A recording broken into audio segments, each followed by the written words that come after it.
Lorraine Robinson, we are live. Colin LaManford, we are also like, where's La Robinson? La Robinson. Well, just to address that, Lorraine is French. Not me personally. The word Lorraine, there's a place in France called Lorraine. If I went all the way to France and heard that accent, I'm like, what's going on here? Lorraine, you're right, Lorraine. All right, Chuck. All the way from French Oldham. Oldham French? I don't know what you would be. Either way, good evening, everybody, and welcome to Playing Comedy. We are episode 2 already. Well, this has been great, hasn't it? What a week. We've hit global this week, haven't we? We've gone international, yeah. We had a download in Romania. Yay! I'll take it. Definitely, It's where we're going to do our first gig, isn't it? It is now. Right under the bus. Off you go. Can't make that one, Colin. Sorry. Yeah. Hey, no, I've learned some facts about Romania anyway. Oh, have you? Yeah, well, I might as well do this now. Yeah, go on. Well, we're all about travel, so go on. Give us one well. and we'll save the rest for later. Well, I found out, obviously during the pandemic, a lot of tourist attractions around the world have not been able to trade, as you'll know. Really? Is that true? Yeah. So obviously Romania is famous for Dracula's castle from the novel. So okay, that's different. So obviously people used to visit for Dracula's. I will add that to my recommendation But obviously, because people haven't been able to go, they've turned it into a COVID vaccine centre. Have they? So instead of getting little pricks in your neck, you're getting them in your arm instead. Ah, so Colin, you love that, don't you? I'm surprised you've not kept that as your own for stage. I have been sat on that all day. Yeah. Well, you've been gigging this week, so you've had a good week, haven't you? I've had a great week, actually. Yeah, but back out stage a couple of times, which we'll talk about a little bit later on. Yeah. I know you've been out, and we'll talk about that. But what about the rest of your week? What's going on? My week, has it been good? Personally, it's been great because I've been out networking and all that and things I love, but it's not been so good in the travel world. Oh, I'm glad you said that. Well, this week, let me tell you about Grant, my old friend Grant. The latest Hi, Grant. How are you? In the Grant Chronicles. He, trying to correct himself or rescue his shit show that he did, calling us basically whatever they were, he then referred to us as estate agents. I was like, I don't think, Grant, I've ever sold a house. I've sold my own, but I've never actually sold one for profit in that sense. But do you know what? In travel, anything's possible right now. It's scary how nonchalant he is about his... Yeah, it is frightening. But it kind of, in a way, Grant's F-ups have been one way to bring the travel community together, because what's happened this week is there's been an amazing lady called Jill and a chap called Graham. We're going to actually speak to Jill. We're going live with someone. And Graham Brett, who travel agents like myself, help people across the world, do what they're doing and all that kind of thing, just getting on with their lives, growing these amazing businesses and all that kind of stuff. And they've obviously been shat on in the same way that we all have, as everyone has, kind of thing. And but they're in agreement with the rest of the travel world that we're not getting the kind of help. So instead of moaning like a lot of us do, and we don't do it because we love moaning, we do it because we don't know what to do, they've kind of took hold of it and started to be a little bit of the Sacha Lord of travel. Okay. We talk about Sacha all the time and what he's done for the hospitality and all that kind of stuff. They're kind of doing it for travel. And it's funny because only a couple of weeks ago I said, I'd love someone to do it. I'd love it to be me, but it's way beyond me, this. And they've kind of done it. So Jill and Graham, I'm just going to refer to Jill, but Graham's obviously involved as well, started up a group on Facebook earlier this week called T.A.R.G.E.T. And it's Travel Agent Reform Group Engaged Together. And basically it's for travel agents to join, to try and come together because they really want a face-to-face meeting, if possible, although I'm sure they'll take it on the phone, with Grant Shapps. Not to kind of go at him and do all that. It's to kind of help him come from a place of knowledge when he's addressing the travel industry and trying to help people survive. And I don't say survive lightly. I say it with a lot of kind of emphasis behind it, because that's what a lot of us are trying to do at the moment. We're trying to survive. A lot of people in travel are finding themselves in poverty because it's really dire, it really is. So they're doing that. So we've got Jill on the phone, and I got in touch with Jill and said, look, you're trying to do this and this is amazing. Myself and Colin have this platform that's about comedy and it's about travel. And it's not just the great side of it. It's also going to be sometimes when it's difficult, because it is at the moment. Hopefully that won't be for too much longer. So would you like to come on the show? We'd love to have you. We'd love to just hear. We've spoke to her together. She's so passionate about it, isn't she? She's brilliant. And we just wanted to kind of give her a bit of a platform. I know what they're trying to do, but kind of put it out there to other travel agents. But we're also trying to say to the public, even though you can't do what we're doing with Grant Shapps, is like from the travel agent point of view, can you back us, please? Now, we're probably one of the last industries that are not represented. I don't know if there's others. I'd love people to let me know, so I'm coming from a place of knowledge. I don't want to be a grant. I don't want to do a grant. No. Yeah. I'd like to get one, but I don't want to do one. Ooh, that's got loads of meanings. Right? Hello. You don't want to shap on people, do you? Right, let's get Jill on the phone. Let's rescue this. So let's bring her on. We're using all new equipment and everything this evening, aren't we? Look at this. Hello. Oh, I can hear me in my ears. That's nice. Everyone at home's like, there's no difference. Yeah. So do we have Jill on the line? I'm here. Hey, it worked. Hi, Hello, Jill. How are you? Jill, we are live. I know. Hello, that how are Jill, you? Yeah, I'm really grateful, Jill, to your mum, because you said she's in Cyprus and she stayed up to listen to this. So Hi. thank you, Hello, Jill, Jill. for your patience. Bless you. So I hope, Jill, if you were listening to all that, I've kind of done some justice to what you're trying to do at the moment. And this, it's not been something that you've had time to put together, but you and Graham have been amazing at what you've done and how you've kind of lobbied everybody together and put out information, give us the resources to do what we need to do to just try and get the attention of Grant. Do you feel like that's kind of a fair justice there? Yeah, I mean, we're just two independent travel agents and we just love doing what we do, selling travel, and we've just been really left behind and we felt none of the trade bodies are representing us well. And Grant Shapps has made so many blunders now. It's like he doesn't even know travel exists. Yeah. So we just thought we'd take it upon ourselves to try and do something and perhaps educate him on the way and see if we can get a meeting with him. Definitely. I think that you're right there. I think what's scary is this guy kind of represents your industry at Parliament level. And 2 weeks in a row now of what I know about, you know, that he, you know, Lorraine's told me this and we've featured it on the show. What I would want to know is, obviously you and Lorraine are very passionate about this. This is your world. You know, I'm coming in from the everyman, is what I kind of said before the show, didn't I? You know, I want to learn about the struggles as well. I know the real. You know, Lorraine's kind of educated me over the last few months. So what's the tell me a bit more about T.A.R.G.E.T and how it came about. Well, it just really came about because I was speaking to Graham, who's another independent agent. He's up in South Shields. And we are really struggling. We've not had any financial support from the government, really, apart from the non-essential retail grants, which everybody has had. And since last March, we've had absolutely no revenue. We've had to give refunds back, which I don't think people realise, but when we give a refund back, we're giving back everything that we've earned and also more because we're still paying credit card charges, bank charges. So we're giving back things that we've earned maybe, you know, a year before for work that we've done. So for the past 15 months, really all we have done is refund people. So it's actually cost you to be a travel agent then? It's cost us money for you not to go on holiday. A lot. Yeah. A lot of money. Which is that. And we've all had to take bounce back loans, you know, and we're all in great debt now because of it. And you said that about, and yet if you're in retail, we're still doing it. The retail stores got a little bit, but nothing really. Oh, it was, it was negligible. But there's a lot of you who kind of have your own business. You kind of work from home or work from wherever. So yeah, like my situation, I'm it's a limited company and I'm the director and I work at home. So I have no premises, I have no business rates, I have nothing like that. But that means I can't get universal credit. Basically, it's zero. The only thing I can claim is child benefit because I have a child, which is nothing to do with anything.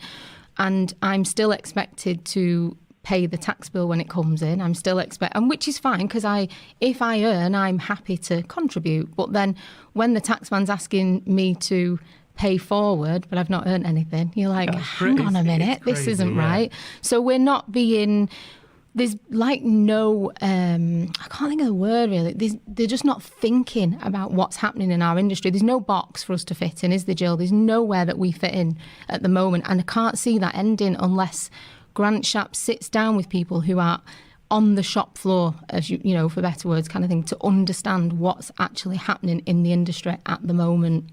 And hopefully he'll do that with Jill and Graham. That would be amazing.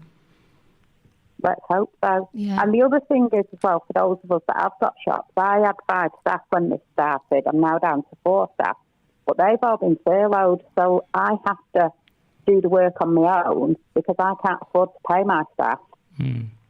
So I'm left doing it on my own. I'm not getting any money because, again, I'm a limited company, so I can't claim anything. And you've so great, you've had to take on. After, but so you've had to take on a second job as well, haven't you, Jill? yeah, I do a second job now in the evenings. Come home, work from 5 till 9 on the phone, and 2 of my staff actually do it as well because obviously they've had their wages cut to 8% with the furlough. So they're also doing the same thing. I know a lot of travel agents are, you know, we're trying to help our customers and keep our businesses running, and then we're going home doing a second job to earn some money to pay our bills. It's crazy though, if you think of someone like Jill, we'll take for example 5 staff. So this time last year, well, this time 2 years ago, booking, the immense amount of bookings that will have been, because I know Jill runs a very, very successful travel agency.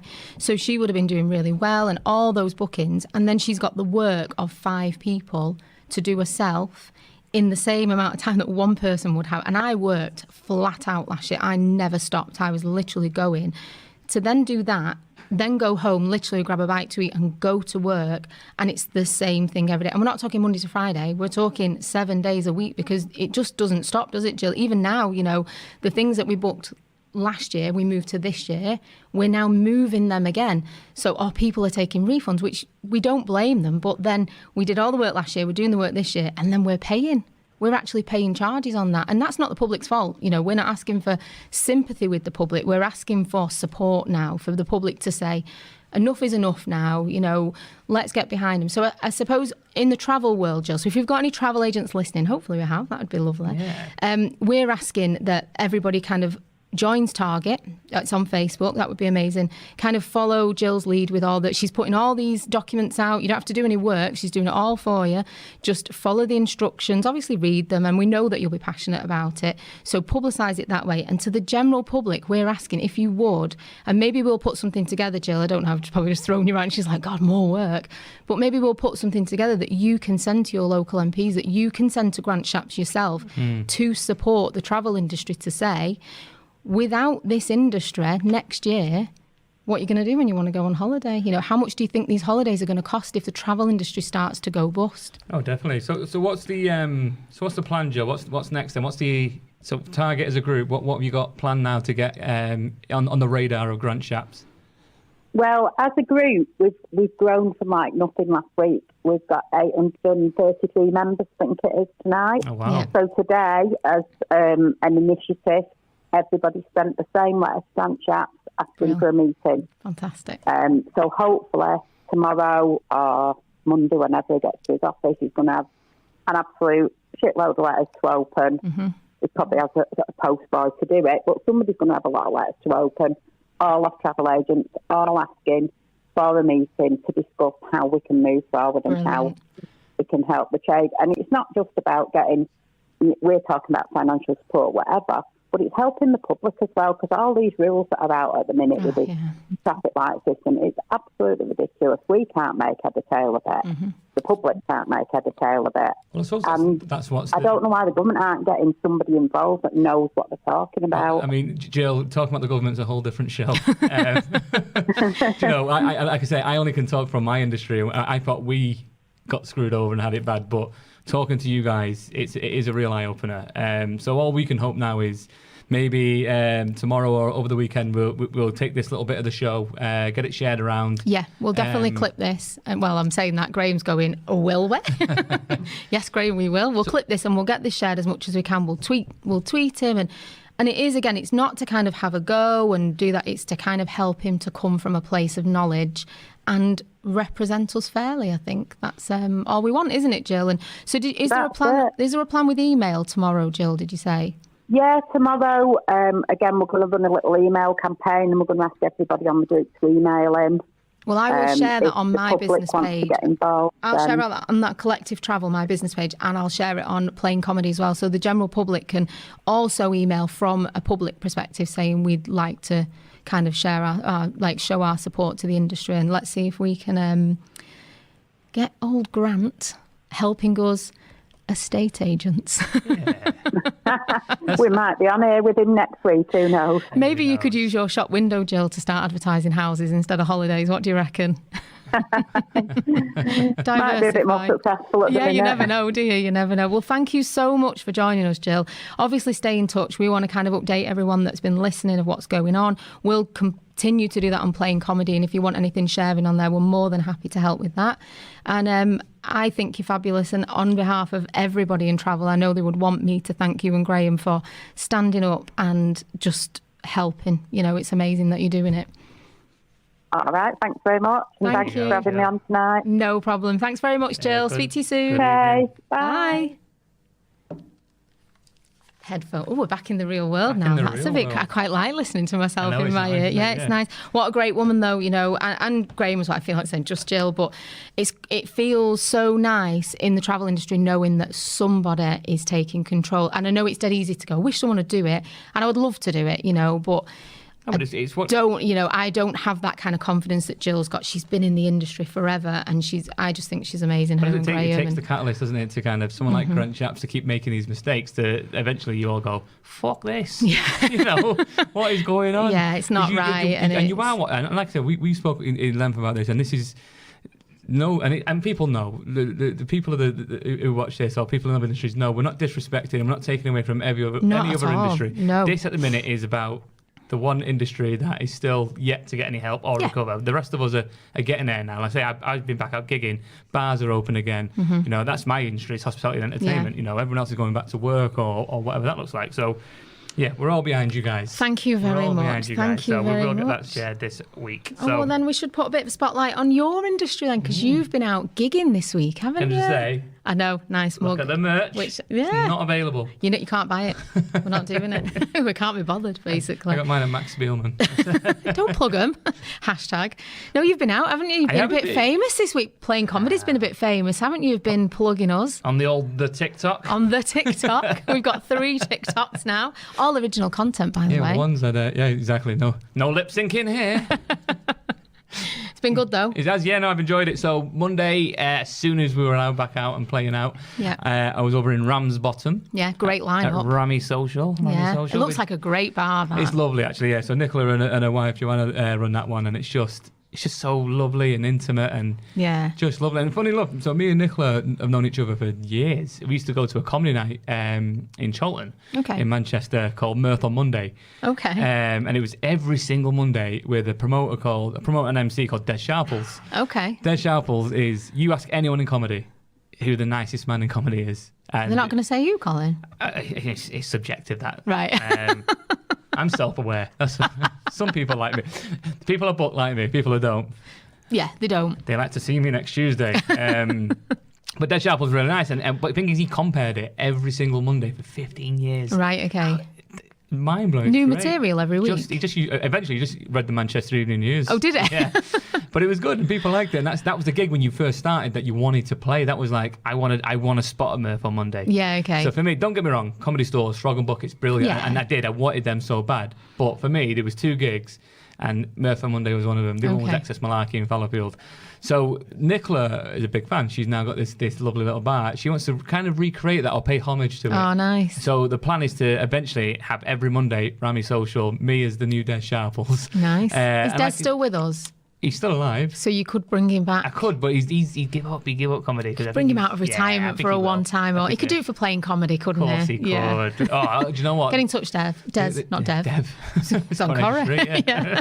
So yes, that's the plan. So that we had Big Lou on and Eddie Brunson. Oh, nice. But you know what was interesting is these acts, we've all been going, I'd say for a combined years, you're talking 40, 50 years of experience there. Right, okay. Every one of us was like, oh my God. I was nervous. No one's been on stage since November and stuff. You were like, you know what, you forget about that, don't you? Forget that people have stopped doing their profession and what they're good at. And because you didn't do any like Zoom gigs. No, and fair play to who actually did, but it's not for me. I like the instant reaction and stuff like that. So you like the gratitude and the ego stroking, yeah.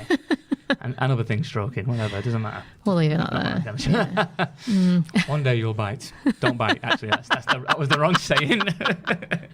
The disgust in my face right now. Unless that's what you're into, Lorraine. But you were headlining in Blackpool last night, weren't you? Yeah, moving on. To Blackpool. To Blackpool, yeah. You said that was a great gig, where people do bite, but not in a sexual way. It was... I turned moody too fast. So, I was at Dirty Blondes. Oh, okay. For a comedy night there, I was closing that show, and it was just what a well-run comedy club. Really nice people. They sell 18-inch pizzas. Nice. So and I tell you what, not comedy related, But if they have this bacon pizza with like spicy sausage on it, and they put frazzles on the pizza. Wow. So Throwback. It's quite retro then, isn't frazzles, it? Yeah. I seen that you had a cream soda. I did have some cream soda. Oh, I was living my best life. $6 at Universal, that they call it the Harry Potter drink, the butterbeer, Oh, really? It's 49p in there. Well, there you go. In Blackpool, England. Universal Studios, I'm not sure what's Where the would you difference. rather be? But in typical Blackpool sense, the show got interrupted at one point by just a couple dragging each other across the floor outside. And, Were they? yeah, it was like Blackpool. Yeah, they'll be in love by the end of the night. Well, we had a sweepstake. Oh, did you? So he was cuffed up, and she was like in the office upstairs crying, like, Oh, right. I hate him, he's a bastard, you know. Yeah. And I said to the promoter, tenner, when she comes down and sees he's been arrested, she has to go to the police instead of him. And Oh, he right. took me on it. He took me on a tenner. And when she came down, she went, "What are you doing? Leave him alone." And he's like, "All right, babe, where are you going?" Well, not where you're going. Oh, but everyone's had a nice night, haven't they? And that's all It's that's like a modern day important. Romeo and Juliet. I tell you what, your week compared to mine is very different because I was out yesterday networking. Anyone that knows me knows I love networking. I love meeting new people, and I go to the Curry Club once a month in Manchester, run by Mike Barnes, an amazing man who's done it forever. It's actually been going for 41 years. So I'm sat there yesterday, and this chap's telling me it's been going 41 years, this club, and I was like, I'm 41 in a month's time. Wow, you know. So really nice club, like professionals in Manchester and all that. Went with my good friend Suzette, who is a fabulous interior designer, and a really nice lady. and we just had a great time. It was so nice to be out face to face, chatting to people, feeling a bit normal. There's still the nod to it's different, but the owner of it was at the T.A.R.G.E.T in Manchester, amazing curry house. You've got to go. What do you have? They bring some mixture of everything out. Yeah, it's like amazing. Indian tapas. Yeah, it was fantastic. But he came and did like a speech to kind of thank everyone for supporting his business. And me and Susie were like, he needs to stop because it's getting emotional, because you forget that you just turn up. I'm having a curry and doing this and hi everyone, and you think this business has had to survive for a year, without people in, and they've done the takeaways, but the city centre, so has it been as easy for them and all that? And he got a bit emotional, and we did, and we were like, stop now, can't eat my korma. But it was really nice, and really looking forward to that side of life coming back, being out in the day, speaking to people. I'm kind of done with Zoom now, and not done with podcasts though. Love the podcast forum. Yeah. Nice. Love that platform still. So yeah, it's nice and stuff. And yeah, so, Andy Stowers is saying, I need to do this curry club, Lorraine. You do, and everyone should come to the curry club who's in business. It's great. It's a great way to network, and it's a great way to meet fantastic people. You told me about it. And I You're not coming. No, this is what I found out, because I was like, I'm headlining in Blackpool, Lorraine. Why don't you come? And you went, I've got curry club. And then I found out it was in the day. Yeah. That was, So, and do you know what? The pennies only just dropped today. I was like, you motherfucker. I was busy, Colin. Yeah, busy. I don't want to go to Blackpool on a Wednesday night. It's not really. No one's going on the big one on a Wednesday night, are they? But babe, don't arrest him. You missed it all. Come on. I just watched Channel 5. It'll be fine. So our little page is growing, isn't it? It's growing. It's been busy this week. We've tested a few little posts, and favourite one of the week's got to be Room 101. We did a Room 101 post, yeah. So that was very interesting, actually, wasn't it? I had some ideas. We had some of the obvious, though. Everyone put Brexit in. Everyone put COVID in. Brexit and COVID. Yeah, like, you can't have that, rude people. You can't put rude people in. You could put COVID in it, but it'll find its way out in a new form, wouldn't it? Yeah.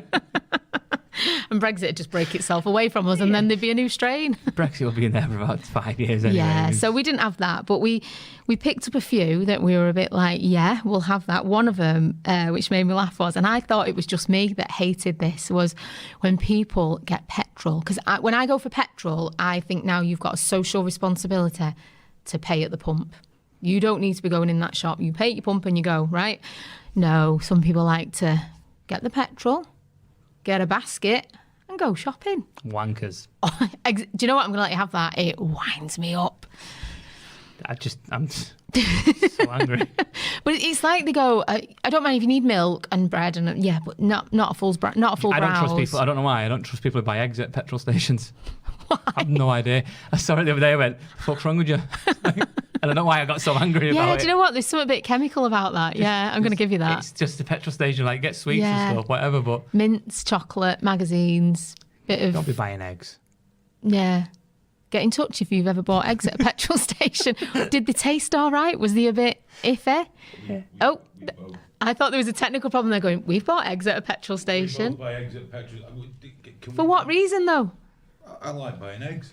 I don't mean chocolate eggs. Any eggs. Wow. I like eggs. When you think you know someone, Colin. Yeah. Anyway, well, let's test this one with these. I like lamps. It's like Steve Carell in Anchorman. Wow. Well, that brings on to another one. Someone said that they don't like people that are self-aware. People who like self-aware. And not self-aware. Yeah, you didn't like that, did you, in supermarkets when people stop and... Well, that's the problem, Joe.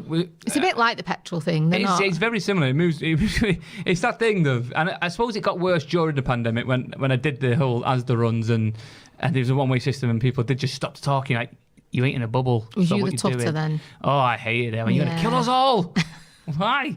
But yeah, I just think the two, I think it's because someone commented, didn't they, saying either people who stop for a conversation with someone who's not seen in ages and they're blocking the aisles, or the ones who are on FaceTime to the granny going, are these the peas you want? Yeah. You know, For me, it's just the FaceTime having a chat.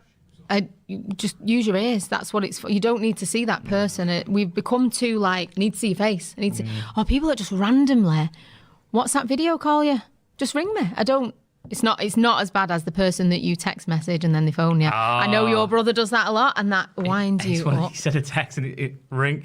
Motherfucker, just don't. Don't. And then I don't answer like, oh, sorry, I was busy. Like, it clearly wasn't. Yeah. But shall I tell you... Sorry, can I just add one more to that phone list now? Yeah, go on. I have the people who my mum does this. She'll ring me, and if I miss it, I'll ring her back, and it rings out. I'm like, what the fuck did you just do with your phone then? Have you just rang it and threw your phone across the room? He's answered, so I'm going to throw my phone away now. The worst one is when they ring you on your mobile and you don't answer, and then they ring you on your landline. You think, I'm still busy. Still not, yeah. Have you got a landline? Yeah, I have, but I don't actually have it plugged in. No, for internet, for all purposes. We just rang someone on the landline. That was crazy, wasn't it? It was a bit like, should we ring me on the landline? I was like, you need to wow. Get your landline sorted and then start using that voice because you could make some money for playing comedy. Which voice? The voice you do when you got the headphones on. You turn into an M&S advert. I do, yeah. We said some rude stuff to Graham before, didn't we, when he was in the bathroom listening? Yeah. Well, that's totally out of context, but we're not going to add context now. That was We're not going to, no, I'm leaving it in. We talked to Graham and he's in the bathroom a lot. Yeah, we'll leave that in. Well, what was your winner in the 101? Because we did say we'd pick a winner. My winner was not necessarily the people who don't indicate in the cars. It's the last minute indicators. So when I'm waiting to pull out, hilarious. Not really. I'm ready to pull out my car and the car's coming, so I'm like, obviously being a good driver, waiting for it to come, and right at the last minute indicates left. I'm like, oh. But at least they've indicated. Are you a bit of a road rager? Well, my dad always says, Colin's the nicest guy you'll meet until he gets behind the wheel. Oh, you want My road rage is severe. Is it? But it's also not, it's like a bipolar version of, because that could be like, you fucking idiot. So Lorraine, about the show. It's going to be really good. So, how hard are you in the car? You're like, come on, I'll take you on. I will. Behind that glass, you are like the strongest man. I will give it the big and massively. What would you do then if someone challenged you? Say it wasn't me. Put the glasses on, say, please, my glasses. I was on the phone. Hayden's just giving me funny looks right now. But yeah, that's me. Maybe Hayden will follow you home tonight just to test that. Hayden follows me home every week. Well, fair enough. This is why I kind of like sitting this way so I don't see what he's doing. But at the same time, I don't like my back to him as well at the same time. Yeah, I won't put my back yet. Because for those who haven't seen... Doing that at the moment as if you're dead. For those who haven't seen Hayden, if we was in prison together, I'd be his wife. Yeah. Straight away. 100%. I'd be wifed up. And great for no protection as well, because he's selling me in the canteen anyway. So Graham's only laughing because he's glad it's not him. So I'm going to make my 101 a travel related one. Someone put in, and I can't believe someone come up with this because it winds me up, but I've never thought of it. When you go to stay in a hotel, you're in a nice hotel, you're at the Hilton, stayed over, bit of breakfast. Oh, nice, someone's going to cook you breakfast. So you go up to the toast machine, you know, the big conveyor belt, and you put, you know what I'm going to say, don't you? You put your bread in and it goes through, you like wave goodbye to it, and everyone waits there politely like, that's my bread, dickhead, don't touch it when it comes out. You know, that kind of situation. It comes out, and I think sometimes it's whiter than when it went in, right? And that's brown bread as well, you know. So you go, do I go again? Do I do it? Do I risk it? And you always do, always, comes out charred. It's like it's been in there, there's firemen firing at it. Or I don't know what happens on that second go, but it burns to a crisp. smoke alarms, everything. So I'm going to put that into room 101 this week. I agree. Because that happened to me. Actually, I used to work in sales, and in the canteen I did that. But not only did it burn that much, it set. How's bread set on fire? I didn't even know it was flammable. On the second go? Yeah, just a little flame. Did it? Shut down the whole canteen. What's in that bread for that to happen? No. Flammable bread. Are you from Warburton's? Maybe get in touch. What's in your ingredients? Yeah, asbestos bread. Come on, Mr. Warburton. So yeah, we loved that post, and we loved. I'm reading something about landlines there. Sorry, on the comments. I'll read it in a minute. Yeah, we love that post, didn't we? We're going to do more stuff like that where you can tell us what makes you angry, because it was we had some good responses. Rage is good. So someone else put about no Yorkshire puddings on a Sunday roast. Yeah. To be fair though, that's what defines a Sunday for me. But it's stuff not like just that church, obviously. Church, obviously.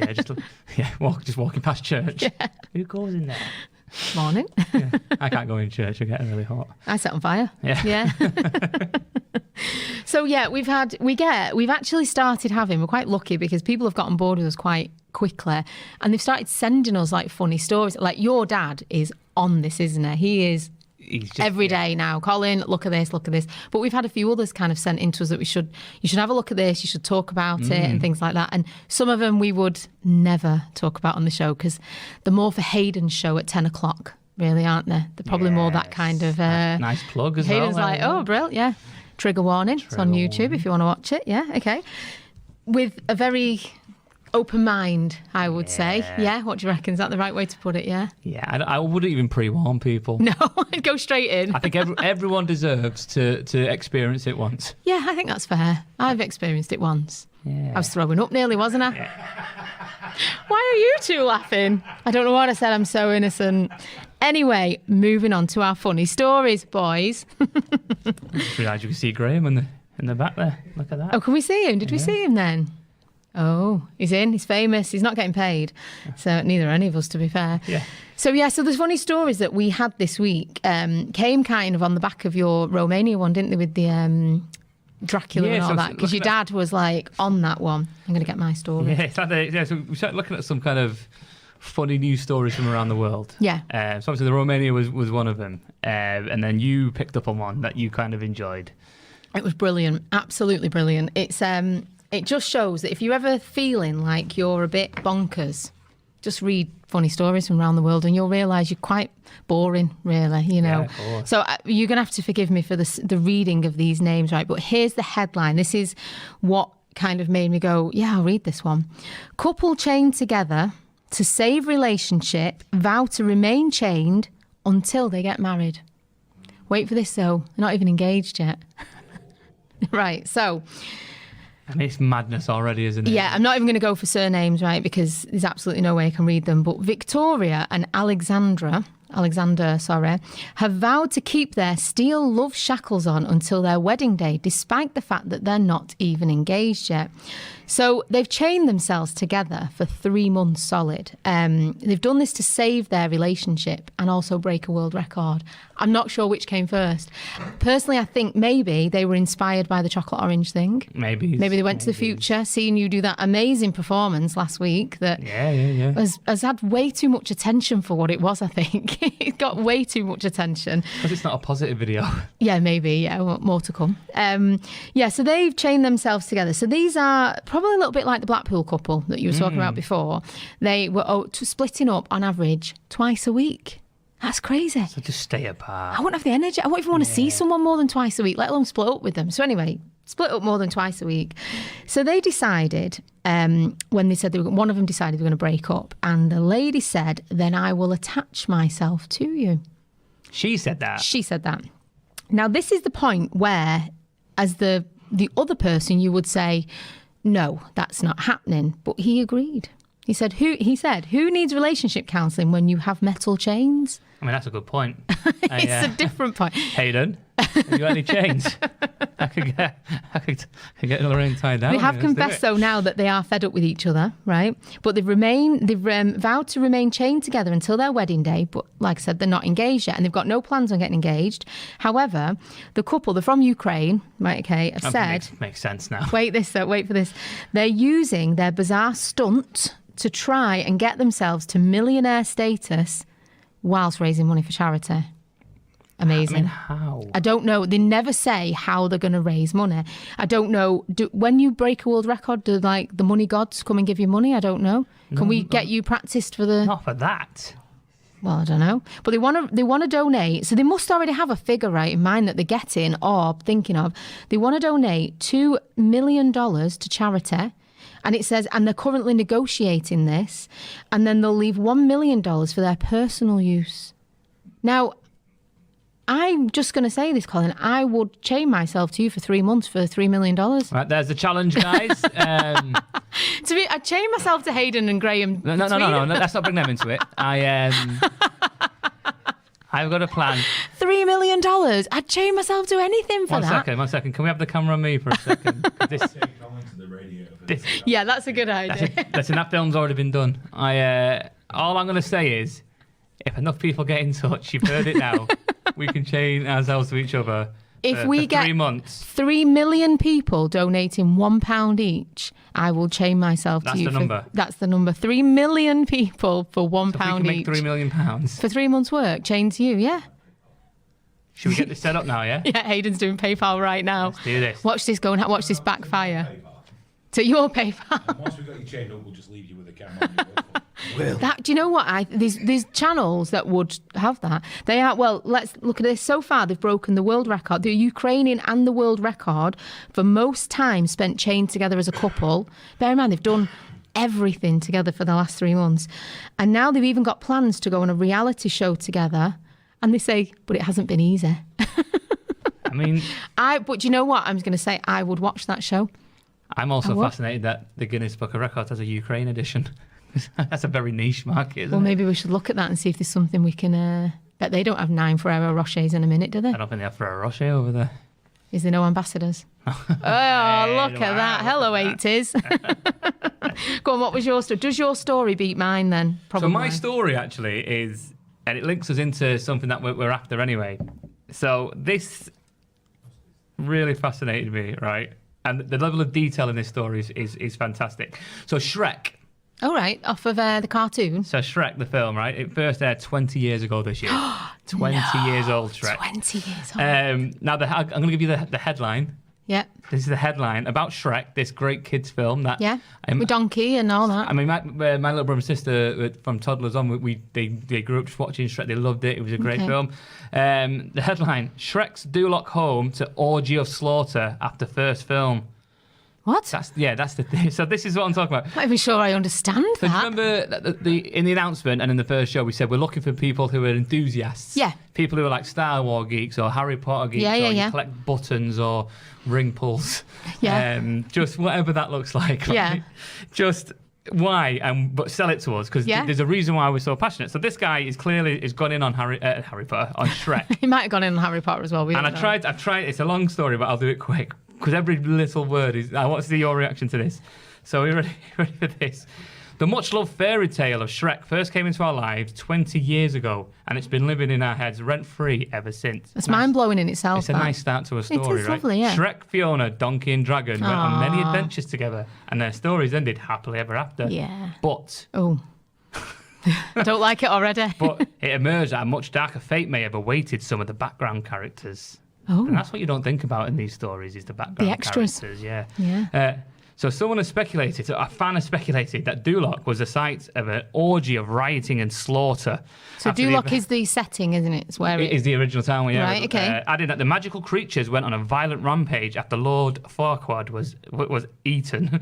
The theorist also believes creatures massacred all the inhabitants of Duloc before burning the city to the ground, and that provided their evidence, which is pretty darn convincing. Right. So he's told Reddit. I love Reddit. Said, in the first film, Duloc was prosperous, clean, had a large population with a thriving economy. Sounds like Britain about 2 years ago. But it all changed in just a few years. When the city was shown again in 2010's Scared Shrekless, the city was desolate, with upturned carts, smashed items, and multiple scorch marks. Oh my God, what is wrong with these Immediately people? after the events of SHREK movie, the fairy tale creatures took their bastard revenge against the entire city, pillaging and burning it to the ground, and likely murdering most of its citizens. Oh my God. Is this in the outtakes on the DVD? I know, is this on the I've got to go back and watch B-side? it. Yeah. Firstly, cities don't get abandoned that quickly, so there's clearly been violence, and finally, there is a motive. So now there's a motive. Perhaps Dulox's economy was wrecked as a result of the political changes. But even we run with that and assume that people left because the economic hard times, it takes more than a few years for a large capital city to be entirely empty. What? There's more? Oh my God, there's more. We're nearly finished. Hurry up. There will be some sort of inhabitation for a while, historically. So I'm going to move on. You've lost me anyway. Basically, it's someone who has gone in and created their own narrative. Is that fair to say? This is the strongest line. I'll leave it here. Oh, right, go on the then. theory said the first film begins with Lord Farquaad exacting all manners of tortures and atrocities to magical creatures in heartbreaking scenes reminiscent of the Holocaust. Wow. I know, I've just heard Hayden say fantastic. No, I did as well. I was like, are we putting any light on that? Even talking about, but it's true, torturing the gingerbread man, killing Mama Bear and using her as a rug. Gingerbread man. Yeah. Bastards. The gingerbread man? The gingerbread man, that little man. So that's someone who's gone. So is that really the in level of fans that you want to interview? That's what I'm saying about, because you didn't know about fan fiction, did you? No. So people who were that, they write their own stuff. Because I told the Friends one, which is heartbreaking. Yeah, it is. So everyone loves Friends, and it's coming back. The reunion shows at the end of the month, right? But there was a great theory that all 10 series didn't happen, and it was in Phoebe's head. So Phoebe used to be a drug addict on the street. Is that a real part of the story? Yeah, so her backstory was she used to do drugs, she used to live on the street. In the real world, yeah. Okay. And there was a theory saying all 10 series, and it ends with the drugged up Phoebe looking for a central perk at the Friends, just wishing she was one of them. So that's so grim. It's so sad, isn't it? But so that's the level we're looking at. So that's what we want then. People that are that passionate. They've either wrote their own narrative, or they go to cosplay events, or just whatever. I know people who fly to Florida for conventions for Star Wars and stuff. We want them. Yeah. We want them people to come and just chat to us and sell your passion. I would be fascinated by that, I think, for someone who lives in a world that's not real and go in that much about something like SHREK. Yes. Wow. And to link it to the Holocaust. Yeah, it's what's their background? That is absolutely. But I love the word, to use the word orgy in a kid's film is a bit different. Anyway, well, you brought that down, Colin. I think I don't know which one wins there. Is it the chained couple or the orgy in SHREK? There's the title of our podcast. the orgy in SHREK. Well, there's a market for everything. Let me tell you. That will be out there, I imagine. Some of the things you've told me that you've discovered over time. Yeah. There you are, Colin, under the bus. Yeah, so we've had a bit of a week of it, really, haven't we? But we want you to send us stories in because they're brilliant. Some of them we can't talk about. That's if you think how bad that is with the SHREK, think what we've been sent. It's been interesting, hasn't it? Yeah. Colin will go, have a look at your inbox. And I'm like, no, I'm not. It's probably best not to. Yeah, don't. But we want to talk to people who are enthusiasts. And you seen last week that we had Martin on, who's a comedian who was fabulous. He was amazing, Martin, wasn't he? So we've got a lot of comedians lined up to come on, haven't we? Some really interesting people. Some people that you'll be amazed that have agreed to come on this show.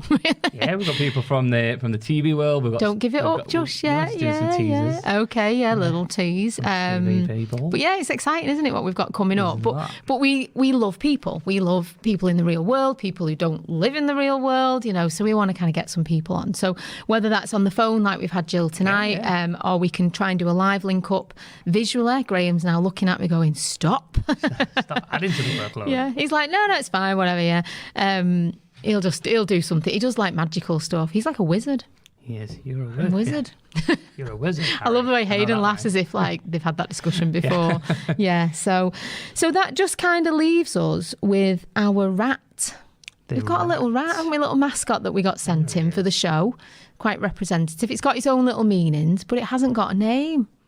So yeah, that'll be a Facebook post this week. We'll name it for next week's show. So anyone who has a child under the age of probably 10 now will know it as the highway rat, but we don't want to call it the highway rat. We want to give it a name that's meaningful to our show. I've learned a lot about the highway rat this week. It's been brilliant, hasn't it? I actually read the highway rat to you the other day, didn't I? And and you got an idea of how good my storytelling is. It's very good. It's very good. Available for children's TV. Yeah. Hello. Anyway, right, that's that. So yeah, that's kind of where we're at, isn't it? Yeah. So I suppose as we start to wrap this show up, we'll wrap this show up. Oh, that was like a crap Colin joke. You feel dirty now. I'm now. going to start booking holidays. Oh God, you'll end up in the Ukraine breaking records. Yeah, listen. I'm all about making memories. That's what you say. When you send people home, you're making I don't like to make those kind of memories, Colin. They make good memories. Money's money. That's what I'm saying. Don't ever join the travel world, Colin. So to summarise, £3 million gets us chained together. Oh, We've yeah. got That happened, didn't it? It's on camera now, so... I'll split 3 mil with you. Oh, thank 2 you mil very this way, much. 1 mil your way. I'm happy with that. Cool. Yeah, all right. Because the key will get lost anyway. We're chained together forever. Just so you know, my friend Susie, her husband, is a locksmith and a very good one. So I've got all angles covered. Don't worry. If I give him a couple $100,000. He won't. Boosh. He won't. Susie will get on him. So don't worry. Oh, Stop it now. Don't talk about my friend like that. Yeah. She'll be going, Colin. So there we go. It's kind of a bit of a fun show this week, isn't it? Have we got a guest next week? Are we going to see if we can get one of our mad fans in? That's what we're going to call them, mad fans. Let's get an enthusiast for next week's show. Let's rock that up. You'll notice there was no challenge this week. No. So we'll address that before we go. We're putting the menu together. Yes, you've still not done your full menu yet. At least we know what 3 million likes gets and pounds. Yeah, we're going for likes as opposed to subscribers now. So it's Facebook likes. Yes. So if you want anything painful or something that's really going to hurt or that kind of spice. I was going to say spice, but then I know Hayden would jump on that one as well. I'm not doing a spice challenge in Manchester. No, we don't. No, we don't want to do that. To be asleep outside of Morrison's. That sounds nice right now, actually. So do keep challenging. Any challenges we are going. A lot of you as well have mentioned you want to do the chocolate orange challenge, thinking it's easy. Yeah. It's fucking not, you liars, right? Give it a try. Film yourself and send it to us. We'd love to. Yes. Don't try and break the world record. Try and break Colin's record.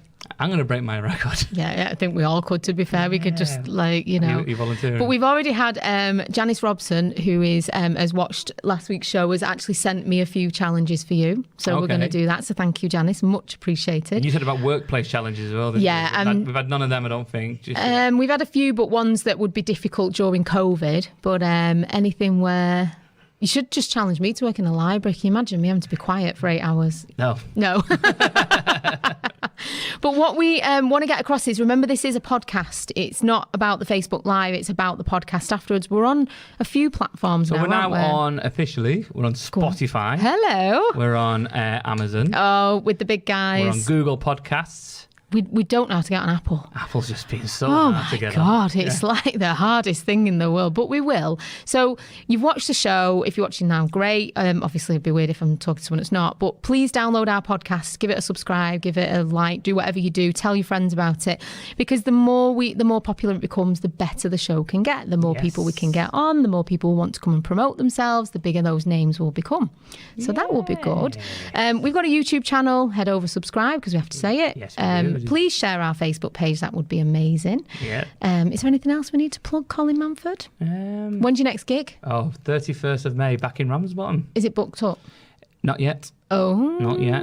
Tickets so we're on available. with Freddie Quinn is opening the show. I like that name, Freddie Quinn. And Martin Moore. Oh, is it Martin Moore, from last? yeah. Oh, So anyone Martin, that watched last week, then they're going to want to see to him. close that show. So Yeah, I'm going to come to that then. Definitely come to that one. So I'm there. There's a reason. There's all the ticket sales that's being given back. Yeah, and if hopefully I'm not chained to you at that point. I mean, if we get 3 million Yeah, by to the be end fair, of May, hopefully we are. Yeah, I'll take that. You're comparing with me. Hi everyone. Well, cool. Well, that's good. Yeah, so definitely like the page, share it with your friends, download the podcast, do all the socials. And thank you for joining us. And tonight's podcast is brought to you by us and Accounts Direct. So please log on to it. Go and have a look at Accounts Direct. Check them out. They're a great accountants there. Colin's looking at me going, well done. You got all the words out. That's it, yeah, because I wasn't going to do it. I know you weren't. Yeah, I could tell. Because I watched Stephen's show before this one. Stephen's great. He's my accountant. We are not comedy plane.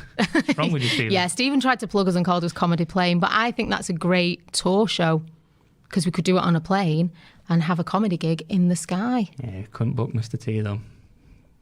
Wow. Anyway, well, on that note, yeah. Should we say goodbye, Colin?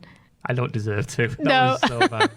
But we will say goodbye. So goodbye, everyone. I was Colin Manford. Have a great week. And I was the more professional Lorraine Robinson. Thank you very much, and we'll see you next week.